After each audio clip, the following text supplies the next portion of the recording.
कहानी शुरू होती है इंग्लैंड की राजगद्दी साल 1509 से लेकर 1547 तक हेनरी के हाथों में हुआ करती थी। राजा हेनरी की कई पत्नियां और एलिजाबेथ व मैरी नामक दो बेटियां थीं। इनमें से मैरी राजा की पहली पत्नी की बेटी थी। राजा हेनरी को मैरी ज्यादा पसंद नहीं थी, इसलिए वो उसके साथ बुरा व्यवहार करते थे। मैरी महल के नौकरों के साथ महल का काम करती थी। अगर मैरी कुछ कह भी दे तो राजा उसकी कोई बात नहीं मानते थे। सन 1547 में जब राजा हेनरी की मौत हो गई तो प्रजा की इच्छानुसार 16 शताब्दी के दौरान हेनरी की पहली बेटी मैरी को इंग्लैंड की राजगद्दी दे दी गई। वह इंग्लैंड की रानी बन गई। उस समय इंग्लैंड के हालात बहुत अच्छे नहीं थे। इंग्लैंड कैथोलिक और प्रोटेस्टेंट इन दो धर्मों के बीच में बंट गया था। उस समय दोनों धर्मों के लोगों के बीच जंग छिड़ी हुई थी। रानी मैरी चाहती थीं कि पूरे इंग्लैंड में सिर्फ एक ही धर्म हो, लेकिन लोगों ने उसकी यह बात मानने से साफ इनकार कर दिया था।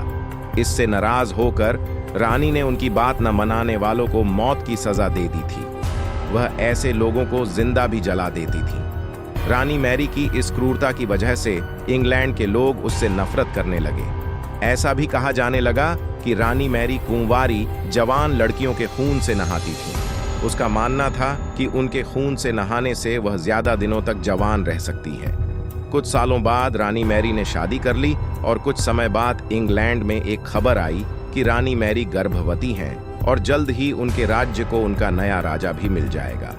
इस बात से हर सभी खुश हुए, लेकिन उस समय रानी मैरी के साथ बहुत ही अजीब घटना हुई। उनके गर्भ से किसी भी बच्चे का जन्म नहीं हुआ, बल्कि कुछ ही महीनों के बाद रानी मैरी का पेट फिर से सामान्य हो गया।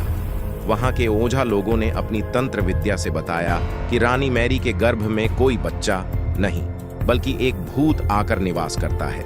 कुछ समय बाद फिर रानी मैरी के गर्भ में वही भूत आकार रहने लगा और वह फिर से गर्भवती हो गई। इस बार भी रानी को कोई बच्चा नहीं हुआ और उस घटना के कुछ ही दिनों के बाद रानी मैरी की मृत्यु हो गई। इसके बाद मैरी की छोटी बहन एलिजाबेथ को इंग्लैंड की राजगद्दी पर बैठाया गया और एलिजाबेथ इंग्लैंड की नई रानी बन गई। रानी मैरी की क्रूरता की वजह से इंग्लैंड को लोग उसे एक निर्दयी औरत मानते थे।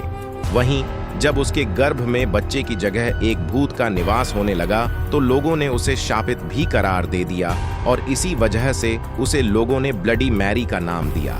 कहानी से सीख। ब्लडी मैरी की कहानी हमें यह सीख देती है कि अपने निजी विचारों व सोच को लेकर दूसरे लोगों पर दबाव नहीं बनाना चाहिए। शांति और करुणा से लोगों का ख्याल रखना ही मनुष्य का धर्म है। धन्यवाद।